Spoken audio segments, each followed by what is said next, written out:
A typical conversation about interior design usually begins with the same question. What style should my home be? Modern, rustic, minimal? The assumption is that somewhere among those choices is the home that you've been looking for. However, that might not be the real question, because if style were the answer, every man would eventually arrive at the same destination. But that's not what happens. One man feels completely at home in a centuries-old English cottage, another in a Manhattan penthouse. Completely different spaces, yet each owner can describe almost the exact same feeling when he walks through the front door. There's comfort and relief and pride, the feeling that, for a little while at least, the world has fallen into place. Which raises a more interesting question. What if men aren't searching for a particular style at all, and instead are searching for something much deeper? Style is simply one way of getting there.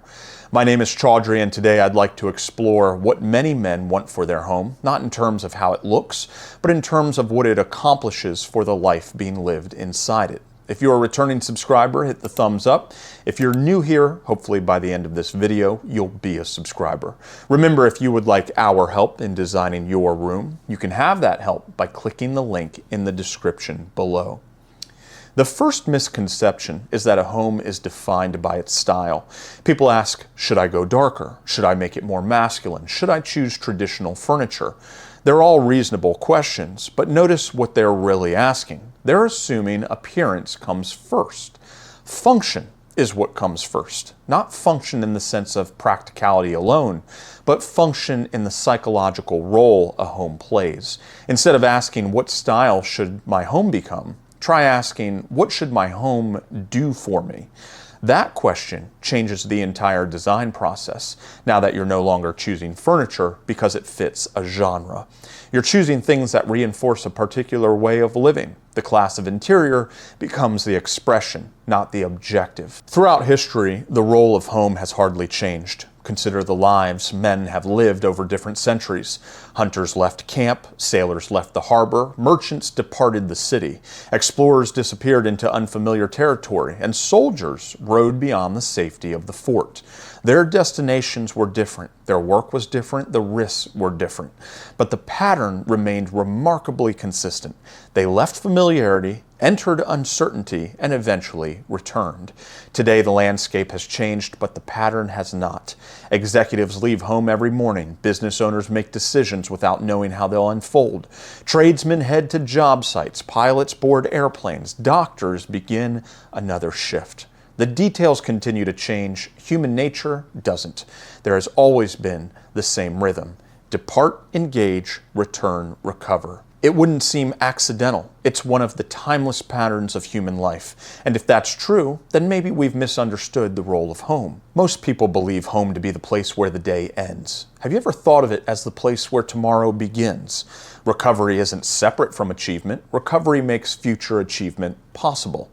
Picture a harbor. Ships aren't built to remain there. The harbor exists because eventually they'll sail again. Repairs are made, the supplies are replenished, the crew regains its strength there. Then the voyage continues. A home serves much the same purpose. Not to shelter us from the world, but to prepare us to step back into it. That changes the way that you evaluate every room, which is why the question is no longer, does this room look impressive? The question becomes, does this room leave me better prepared for tomorrow? That's a much higher standard.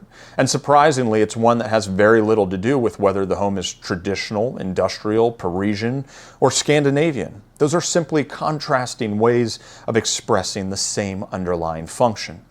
Another misconception is that a great home exists to impress people. It's easy to believe this. We spend time thinking about what guests will notice. Will it be the artwork or the furniture, the lighting or the finishes? There's nothing wrong with wanting your home to present well. It should. But if that's the primary measure of success, you'll eventually begin making decisions for visitors instead of for yourself. The homes that feel the best aren't necessarily the ones with the most elaborate design.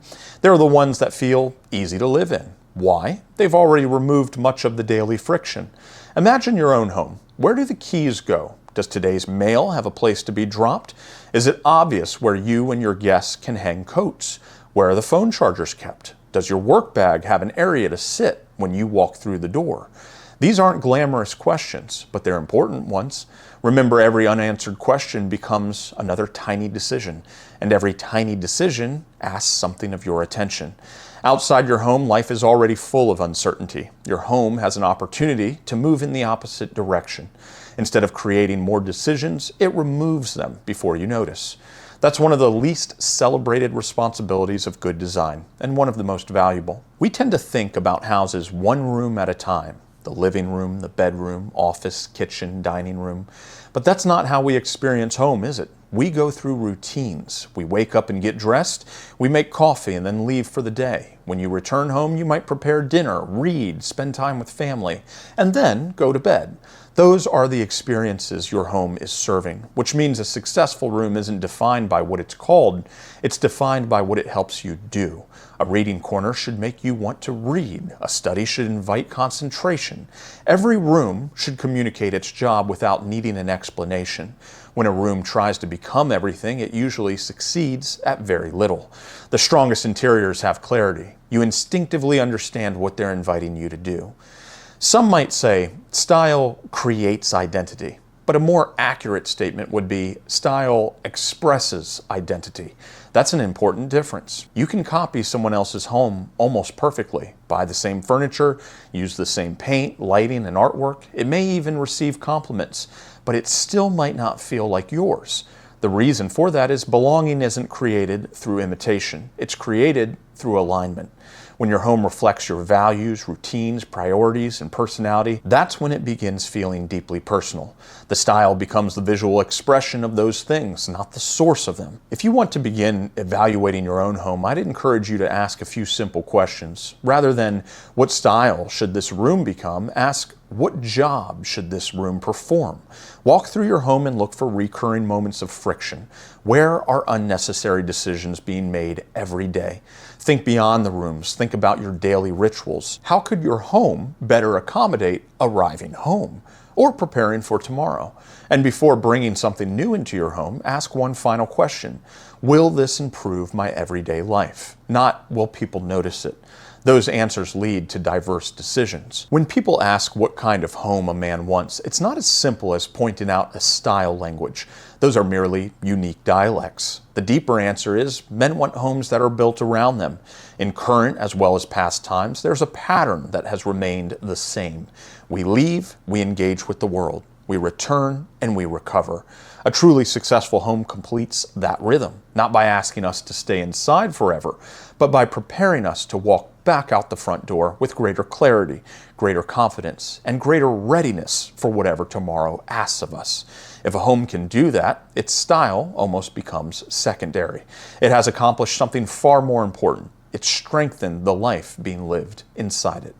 If you liked the video, hit the thumbs up. If you feel like sticking around a while, feel free to subscribe. See you in the next one.